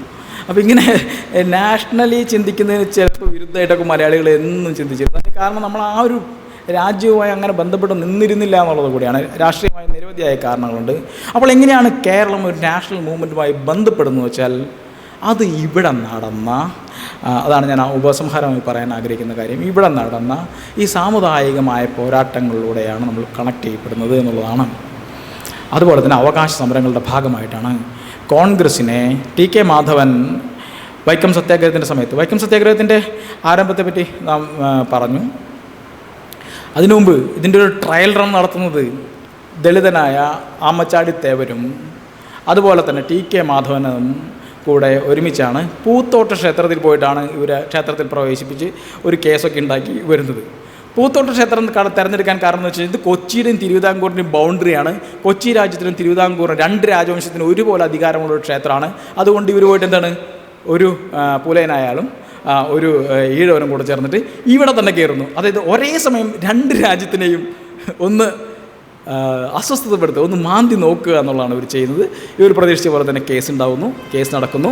പിന്നീട് വൈക്കം സത്യാഗ്രഹത്തിൻ്റെ സമയത്തിൽ ടി.കെ. മാധവനും ഈ പറയുന്ന ആമച്ചാടി തേവരും ജയിലിലായിരിക്കുന്ന സമയത്താണ് ഇവിടെ കോട്ടയത്ത് ഈ കേസിൻ്റെ പൂത്തോട്ട കേസിൻ്റെ വിചാരണ നടക്കുന്നത്. അങ്ങനെ പൂത്തോട്ട കേസിൽ വിസ്തരിക്കാനായിട്ട് ടി.കെ. മാധവനെ അവിടെ ജയിലിൽ നിന്ന് ഇറക്കി ട്രെയിനിൽ കയറ്റി കോട്ടയത്തേക്ക് കൊണ്ടുവരുന്ന സമയത്ത് ഈ ടി.കെ. മാധവൻ്റെ ട്രെയിൻ കടന്നു പോകുന്ന സ്റ്റേഷനുകളിലെല്ലാം ഈ പറയുന്ന ദളിതരും ഈഴവരും കൂട്ടത്തോടെ ചെന്ന് ടി.കെ. മാധവന് ജയ് വിളിക്കുന്നു, മഹാത്മാഗാന്ധിക്ക് ജയ് വിളിക്കുന്നു, കോൺഗ്രസ്സിന് ജയ് വിളിക്കുന്നു. അപ്പോൾ ടി.കെ. മാധവൻ പറയുന്നുണ്ട്, ഏതാനും മാസങ്ങൾ മുമ്പാണെങ്കിൽ ഇവരാരും കോൺഗ്രസ്സിനോ ഗാന്ധിക്കോ ജയ് വിളിക്കില്ല. അപ്പോൾ വൈക്കത്ത് സമരം നടക്കുന്നതുകൊണ്ടാണ് ഞങ്ങളുടെ ഒരു വിഷയത്തിൽ അവർ ഇടപെടുമ്പോഴാണ് ഞങ്ങൾ ആദ്യമായി ഈ ദേശീയധാരയുമായി, അതായത് ഈ പറയുന്ന കോൺഗ്രസ്സുമായി ഞങ്ങൾ ബന്ധം വയ്ക്കുമെന്ന് പറയുന്നുണ്ട്. അതുപോലെ കമ്മ്യൂണിസ്റ്റ് പ്രസ്ഥാനം, കമ്മ്യൂണിസം എന്ന് പറയുന്ന ആശയം തന്നെ യഥാർത്ഥത്തിൽ ഇവിടേക്ക് കടന്നു വരുന്നത് നമുക്കറിയാം. ഇവിടെ നമ്മുടെ ക്ഷേത്ര പ്രവേശനവുമായി ബന്ധപ്പെട്ട് ഈ പറയുന്ന സഞ്ചാര സ്വാതന്ത്ര്യത്തിന് വേണ്ടി ഉള്ള പോരാട്ടങ്ങളിൽ നേതൃത്വപരമായ പങ്കുവഹിച്ച എ.കെ.ജിയെ പോലുള്ളവർ ആ പ്രസ്ഥാനത്തിൻ്റെ മുമ്പിൽ നിൽക്കുമ്പോൾ അത് അവരുടെ ഇടയിൽ നേടിക്കൊടുത്ത ഒരു വലിയ ഒരു മാനസികമായൊരു ഐക്യവും പിന്തുണയുണ്ട്. അതുപോലെ തന്നെ നമ്മുടെ പൊന്നപ്ര വയലാറിലെ സമരവുമായി ബന്ധപ്പെട്ട ഭൂമിയുടെ അവകാശവുമായി ബന്ധപ്പെട്ട സമരങ്ങൾ, മറ്റ് സമരങ്ങൾ, അങ്ങനെ. അപ്പോൾ ഈ ഈഴവ സമുദായവും ദളിതരൊക്കെ ഈ കമ്മ്യൂണിസ്റ്റ് മൂവ്മെൻറ്റുമായിട്ടും അതുപോലെ ഈ പറയുന്ന ദേശീയ പ്രസ്ഥാനവുമായിട്ടും നാഷണൽ കോൺഗ്രസ്സുമായിട്ടും എല്ലാം ആദ്യമായി സഹകരിക്കുന്നത് ഇവരുടെ ജീവൽ പ്രശ്നങ്ങളിലേക്ക്, ഇവരുടെ അടിസ്ഥാന പ്രശ്നങ്ങളിലേക്ക്, ഏറ്റവും പ്രാഥമികമായ കാര്യങ്ങളിലേക്ക് അവരിറങ്ങി വന്ന് ഒരു മുദ്രാവാക്യം സ്വീകരിക്കുമ്പോഴാണ്. അങ്ങനെയാണ് ഈ ഒരു നാഷണൽ കണക്ഷൻ നമുക്ക് ഉണ്ടാകുന്നത് സാന്ദർഭികമായി മനസ്സിലാക്കേണ്ടതുണ്ട്. ചുരുക്കി പറഞ്ഞാൽ ആധുനിക കേരളത്തിൽ നിർമ്മിച്ചത് എന്താണ്? നമ്മളിന്ന് കാണും, നമ്മളെല്ലാവരും വ്യത്യസ്ത ജാതി മതങ്ങളിൽ ജനിച്ച് വളർന്ന എല്ലാ ആളുകളും ഒരുമിച്ചിരിക്കുന്ന. കഴിഞ്ഞ ദിവസം ഗാന്ധിയനായ ആ വ്യക്തി പറഞ്ഞു, ഞാൻ പണ്ട് എഴുതിയിട്ടുണ്ട്, എന്ത്, കേരളത്തിൽ മുസ്ലിമിനും ഹിന്ദുവിനും ക്രിസ്ത്യാനിക്കും പരസ്പരം ഉപരോധം ഏർപ്പെടുത്തി ജീവിക്കാൻ പറ്റില്ലെന്ന് ഞാൻ പണ്ട് എഴുതിയിട്ടുണ്ടെന്ന്. എന്ത്, കേരളത്തിലൊരു ശരാശരി സംഖ്യയ്ക്ക് പോലും ഈ ബോധം ഉണ്ടെങ്കിൽ നിങ്ങളൊന്ന് മനസ്സിലാക്കുക. അപ്പോൾ എത്ര വലുതായിരിക്കണം നമ്മുടെ ഈ പറയുന്ന മതേതരമായ ഒരു സെക്യുലറായ ബോധം എത്ര വലുതായിരിക്കണം? എങ്ങനെയാണ് നമ്മൾ ഇടകലർന്ന് ജീവിക്കുന്നത്? പക്ഷേ മറ്റിടത്ത് അങ്ങനെയല്ല. വ്യത്യസ്ത സ്ഥലങ്ങളിലായിട്ടാണ് മുസ്ലിങ്ങളും ക്രിസ്ത്യാനികളും ഈ പറയുന്ന ഹിന്ദുക്കളെല്ലാം വേറെ വേറെ സ്ഥലങ്ങളിലാണ് ജീവിക്കുന്നത്. അത് ആ സൊസൈറ്റി ഇടകലർന്നല്ല ജീവിക്കുന്നത്. അപ്പോൾ ഈ ഇടകലർന്ന് ജീവിക്കുന്ന ഒരു സൊസൈറ്റി ഇവിടെ എങ്ങനെയാണ് രൂപപ്പെട്ടത്? നമ്മൾ മനസ്സിലാക്കണം, 100 വർഷം മുമ്പ് പരസ്പരം വെള്ളം കടക്കാത്ത അറകളായി, തൊട്ടുകൂടാത്തവരായി, തീണ്ടിക്കൂടാത്തവരായി, കാണാൻ പോലും പാടില്ലാത്തവരായി മാറുന്നവരാണ് നമ്മൾ. ഗാന്ധി, സമയക്കുറവോട്ടാണത് പറയാത്തത്, ഗാന്ധി പാലക്കാട് വരുന്ന സമയത്ത് നായാടികളെ പറ്റി സംസാരിക്കുന്നുണ്ട്. നായാടികൾ അവരൊരു പ്രത്യേക ശബ്ദമുണ്ടാക്കി മാറി നിന്ന് പോകേണ്ട ആളുകൾ, ആ നായാടികളെ കൂടെ ഈ സമൂഹത്തിൻ്റെ മുഖ്യധാരയിലേക്ക് കൊണ്ടുവരുന്നതിനെ പറ്റി ഗാന്ധി സംസാരിക്കുന്നുണ്ട്. അത് സംസാരിക്കാൻ കാരണം എന്താണെന്ന് വെച്ച് കഴിഞ്ഞാൽ, പാലക്കാട് ഗാന്ധി വരുന്നതിന് മുമ്പേ നായാടികളുടെ സമൂഹത്തിന് വിദ്യാഭ്യാസം നൽകി, ആ വിദ്യാഭ്യാസം നൽകി അവരുടെ നേതാവിനെ വളർത്തിയെടുത്ത് അദ്ദേഹത്തെ ഇവിടുത്തെ ഒരു ജനപ്രതിനിധിയാക്കി മാറ്റിയ ചരിത്രം പാലക്കാടുണ്ടെന്നുള്ളതാണ്. അതുകൊണ്ടാണ് ഇവിടെ വരുമ്പോൾ ഒരു നായാടി സമുദായത്തിൽപ്പെട്ട ഒരാളാണ് ഗാന്ധിക്ക് സ്വാഗതം ആശംസിക്കുന്നത്. ആലു അദ്വൈതാശ്രമത്തിൽ ഗാന്ധി വരുന്ന സമയത്ത് ഗാന്ധിക്ക് മംഗളപത്രം വായിക്കുന്നത് ടി കേശവശാസ്ത്രികൾ എന്ന് പറയുന്ന പുലയ സമുദായത്തിൽപ്പെട്ട ഒരു ബാലനാണ്. പിന്നീട് ടി കേശവശാസ്ത്രികളായി മാറിയ ആളാണ്. നമ്മൾ ഓർക്കണം, ഗാന്ധി ഹരിജനോദ്ധാരണം എന്നൊക്കെ പറയുന്ന സമയത്ത് അതിനും എത്രയോ മുമ്പ് ഇത്തരത്തിലുള്ള പ്രവർത്തനങ്ങളിലൂടെ കേരളത്തിലൊരു ഐക്യം രൂപപ്പെട്ടു വന്നു. ചുരുക്കി പറഞ്ഞാൽ കേരളത്തിനെ ഓരോ ഘട്ടങ്ങളിൽ എടുത്തു വയ്ക്കാൽ, മിഷണറിമാരുടെ വരവ് മുതലുള്ള ഓരോ ഘട്ടങ്ങളിലും നമ്മൾ പരിശോധിച്ചാൽ കേരളത്തിൽ ഈ പറയുന്ന നമ്മൾ കേരളത്തിൻ്റെ നന്മകളെന്ന് നമ്മൾ അഭിമാനപൂർവ്വം പറയുന്ന ഓരോ നന്മകളെയും, സഹവർത്തത്തിനെയും സാഹോദര്യത്തെയും, ഈ പറയുന്ന പരസ്പരമുള്ള കൊടുക്കൽ വാങ്ങലുകളെയും പോരാട്ടങ്ങളെയും ഒക്കെ നിർണയിച്ചതും ഇവിടുത്തെ സാമുദായികത എന്ന് വിശേഷിപ്പിക്കാവുന്ന ഒരു മൂല്യമാണ് നമ്മൾ മനസ്സിലാക്കണം. അതിനെ കേവലം സത്വവാദത്തിൻ്റെ അർത്ഥത്തിലല്ല മനസ്സിലാക്കേണ്ടത്, സങ്കുചിത അർത്ഥത്തിലല്ല മനസ്സിലാക്കേണ്ടത്. അതിനെ വിശാലമായൊരർത്ഥത്തിൽ മനസ്സിലാക്കണം. സാമുദായികത എന്ന് പറയുന്നത് സങ്കുചിതമായൊരു ജാതി ചിന്തയല്ല. സങ്കുചിതമായൊരു ജാതി ചിന്തയായി നിലനിന്നിരുന്ന അന്നത്തെ തത്കാല സമൂഹത്തിലെ ആ ഫ്യൂഡൽ ചിന്താഗതിയെ, മതാത്മകമായൊരു ബോധ്യത്തെ അപ്പാടെ അട്ടിമറിച്ചുകൊണ്ട്, അതിനെ പൊളിച്ചുകൊണ്ട് ഉയരാനും ക്ഷേമൈശ്വര്യങ്ങൾ തേടാനും എല്ലാ സാമൂഹ്യ വിഭാഗങ്ങൾക്കും തുല്യമായ അധികാരമുണ്ട് എന്ന് പ്രഖ്യാപിക്കുന്ന വിശാലമായൊരു മാനവികതയുടെ പ്രഖ്യാപനമായി, ഒരാശയമായി കേരളത്തിലെ വ്യത്യസ്തങ്ങളായ വിഭാഗങ്ങൾ സൃഷ്ടിച്ചെടുത്ത ഒരു മൂല്യമുണ്ട്. ആ മൂല്യത്തെയാണ് ഞാനിവിടെ സാമുദായിക എന്നുകൊണ്ട് ഉദ്ദേശിച്ചത്. അതെന്ന് പറയുന്നത് എല്ലാ മനുഷ്യരും, എല്ലാ സമുദായങ്ങളും തുല്യരാണെന്നും, എല്ലാവർക്കും ഈ ഭൂമിയിലെ എല്ലാ വിഭവങ്ങളിലും തുല്യമായ പങ്കുണ്ടെന്നും, എല്ലാ മാനവരാശിയുടെ പൊതുവായ വിജ്ഞാനത്തിൽ എല്ലാവർക്കും തുല്യമായ അവകാശമുണ്ട് എന്നും, ഈ വിജ്ഞാനത്തെ പരിപോഷിപ്പിക്കാൻ, ഈ സമ്പത്തിനെ വിതരണം ചെയ്യാൻ, വർദ്ധിപ്പിക്കാൻ നമ്മളെല്ലാവരും ഒരുമിച്ച് ഒറ്റക്കെട്ടായി നിൽക്കണമെന്നും എല്ലാം പ്രവർത്തിപ്പിക്കുന്ന ഒരു മൂല്യബോധം ഇവിടെ നമുക്ക് സൃഷ്ടിച്ചെടുക്കാൻ സാധിക്കുന്നുണ്ട്. അതിന് നമ്മൾ ഈ പറയുന്ന ഒരു സ്വത്വത്തിൽ അധിഷ്ഠിതമായി നാം രൂപപ്പെടുത്തിയെടുത്ത ഒരു സഹവർത്തിത്വത്തിൻ്റേതായ ഒരാശയം, ആ ആശയം മാനവികത തന്നെയായിരുന്നു എന്ന് മനസ്സിലാക്കുക എന്നുള്ളതാണ് നാം ഈ കൽപ്പാത്തി സമരത്തിൻ്റെ 100ാം വാർഷികത്തിൽ ചെയ്യേണ്ട കാര്യം. ആ മാനവികതയുടെ മൂല്യമാണ് നേരത്തെ പറഞ്ഞ ബ്രാഹ്മണിസത്തിൻ്റെ ഏറ്റവും കിരാതമായ, കിരാതം എന്നുള്ള വാക്ക് ഞാൻ ഉപയോഗിക്കുന്നത് ആ വാക്ക് ചേരുക ഈ ബ്രാഹ്മണിസത്തിനായതുകൊണ്ടാണ്. മനസ്സിലായോ? കിരാതം എന്ന വാക്ക് അവിടെയാണ് ചേരുക. അപ്പോൾ ആ കിരാതമായ ഒരു ബ്രാഹ്മണിക വ്യവസ്ഥിതിയുടെ ആശയാവലികളിലേക്ക് നമ്മുടെ സമൂഹം പതിയെ തന്നെ കാലുവഴുതി വീഴുകയാണ്. അതാണ് ഇപ്പോൾ നമ്മുടെ സമൂഹത്തിൽ കണ്ടുകൊണ്ടിരിക്കുന്ന കാര്യങ്ങൾ. അതിനോട് പ്രതിരോധിക്കാൻ ഈ പറയുന്ന നവോത്ഥാനത്തിൻ്റെ ഓർമ്മകൾ, ആ ഓർമ്മകളുടെ സ്ഥലികൾ നമ്മുടെ നാടിൻ്റെ ഏതേതെല്ലാം സ്ഥലങ്ങളിലുണ്ടോ, ഏതേതെല്ലാം ഗ്രാമങ്ങളിലുണ്ടോ, അവിടെയെല്ലാം അതിനെ സംരക്ഷിക്കാൻ ഒരു ചെറിയ തിരിയെങ്കിലും കൊളുത്തി വയ്ക്കുക. അവിടെയെല്ലാം അതിനെ സംരക്ഷിക്കാൻ ജോൺ കിട്ടക്ക് ഉണ്ടാക്കിയതുപോലെ ഒരു ചെറിയ ബസ് സ്റ്റോപ്പെങ്കിലും നമ്മൾ ഉണ്ടാക്കാൻ ശ്രമിക്കേണ്ടതാണ്. ഒരു ഓർമ്മയുടെ കുടീരമെങ്കിലും ഉണ്ടാകണം. ആ നാട്ടിലെ നവോത്ഥാനത്തിൻ്റെ പോരാട്ടത്തിൽ മുന്നിട്ട് നിന്ന് മൺമറഞ്ഞു പോയവരെ ഓർക്കാൻ ഒരു ചെറിയ കല്ലെങ്കിലും കെട്ടിടമെങ്കിലും നാം വച്ചില്ല എങ്കിൽ, ഇനിയും നമ്മുടെ നവോത്ഥാനത്തിൻ്റെ നഷ്ടപ്പെട്ടു പോയ സ്ഥലങ്ങളിലെ ഓർമ്മകൾ വീണ്ടെടുത്തില്ല എങ്കിൽ, കൽപ്പാത്തി തെരുവുകളിൽ തല ഉയർത്തി നിൽക്കാൻ പോകുന്നത് ഈ പറയുന്ന പ്രാണപ്രതിഷ്ഠയുടെ വിഷമരങ്ങളായിരിക്കുമെന്ന് മാത്രം ഞാൻ നിങ്ങൾ ഓർമ്മിപ്പിച്ചുകൊണ്ട് ഞാൻ നിർത്തുകയാണ്. അവിടെ ഉണ്ടാവേണ്ടത് കിട്ടയുടെ ഓർമ്മകളാണ്. അവിടെ ഉണ്ടാകേണ്ടത് ചാമിയാരപ്പൻ്റെ ഓർമ്മകളാണ്. അവിടെ ഉണ്ടാകേണ്ടത് പേര് നഷ്ടപ്പെട്ട, ആത്മാവ് നഷ്ടപ്പെട്ട ഒരു ജനതയുടെ അവരുടെ വേദനകളും വിഹ്വലതകളും ഈ മണ്ണിൽ കണ്ണീരായി വീണിരുന്നു എന്ന് ഈ സമൂഹത്തെ ഓർമ്മിപ്പിക്കാനുള്ള സ്മാരകങ്ങൾ പണിയാൻ ഈ കേരളത്തിൻ്റെ മതേതരവും മാനവികവുമായ ഒരു മനസാക്ഷിക്ക് ബാധ്യതയുണ്ട്. ആ ബാധ്യത നിറവേറ്റാൻ ഇവിടുത്തെ ഭരണകൂടത്തോട്, സർക്കാരിനോട്, സാമൂഹ്യ സംഘടനകളോട്, രാഷ്ട്രീയ നേതൃത്വത്തോട് ഈ നാട്ടിലെ ജനങ്ങൾ, ജനാധിപത്യ വിശ്വാസികൾ ആവശ്യപ്പെടേണ്ട കാലമാണ് ഈ കാലം എന്നുള്ളതാണ്. അതുകൊണ്ട് നമ്മുടെ ഭരണകൂടം ഈ കടമ മറക്കുമ്പോൾ അത് ഓർമ്മിപ്പിക്കേണ്ടതാണ്. വേദനാജനകമായി പറയേണ്ട കാര്യം, നമ്മുടെ PRD പോലും ഇന്നോളം കൽപ്പാത്തി സമരത്തിൻ്റെ ഒരു 100ാം വാർഷിക ആഘോഷമെങ്കിലും പേരിനെങ്കിലും സംഘടിപ്പിച്ചതായി ഞാൻ കണ്ടില്ല. ഒരുപക്ഷെ എൻ്റെ ശ്രദ്ധക്കുറവാകാം, കണ്ടില്ല എന്നുള്ളതാണ് എൻ്റെ വിശ്വാസം എന്ന് പറഞ്ഞുകൊണ്ട് ഞാൻ വാക്കുകൾ ഉപസംഹരിക്കുന്നു. നിങ്ങൾക്ക് ഏവർക്കും നന്ദി.